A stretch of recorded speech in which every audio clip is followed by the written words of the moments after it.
Once upon a time, on a sunny little farm, there lived a hard-working little red hen.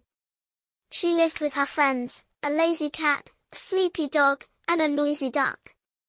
One day, while scratching in the dirt, the little red hen found some grains of wheat. "Who will help me plant this wheat?" she asked. "Not I," said the cat, yawning as she stretched in the sun. "Not I," said the dog, curling up for another nap. "Not I," said the duck, splashing in the pond. "Then I will do it myself," said the little red hen. And so, she planted the wheat all by herself. As the seasons passed, the wheat grew tall and golden. When it was ready, the little red hen asked, "Who will help me harvest the wheat?" "Not I," said the cat, licking her paws. "Not I," said the dog, wagging his tail lazily. "Not I," said the duck, preening his feathers. "Then I will do it myself," said the little red hen. And so, she harvested the wheat all by herself. With a basket full of wheat, the little red hen asked, "Who will help me grind the wheat into flour?" "Not I," said the cat, rolling over to nap again. "Not I," said the dog, chasing a butterfly. "Not I," said the duck, waddling away.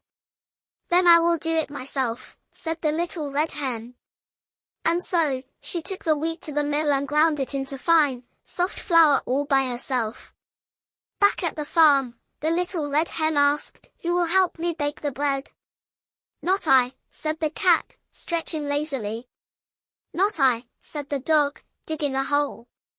"Not I," said the duck, splashing in the water.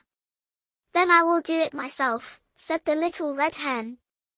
And so, she baked a delicious loaf of bread all by herself. When the bread was ready, the warm, inviting smell filled the air. The cat, the dog, and the duck came running. "Who will help me eat this bread?" asked the little red hen. "I will," said the cat, licking her lips. "I will," said the dog, wagging his tail. "I will," said the duck, quacking eagerly. But the little red hen shook her head. "No, you didn't help me plant the wheat, you didn't help me harvest it, you didn't help me grind it into flour, and you didn't help me bake the bread. So, I will eat it myself." And so, the little red hen sat down and enjoyed the bread all by herself. The cat, the dog, and the duck watched, feeling very sorry for themselves. They had learned a valuable lesson: if you want to enjoy the rewards, you must be willing to work for them.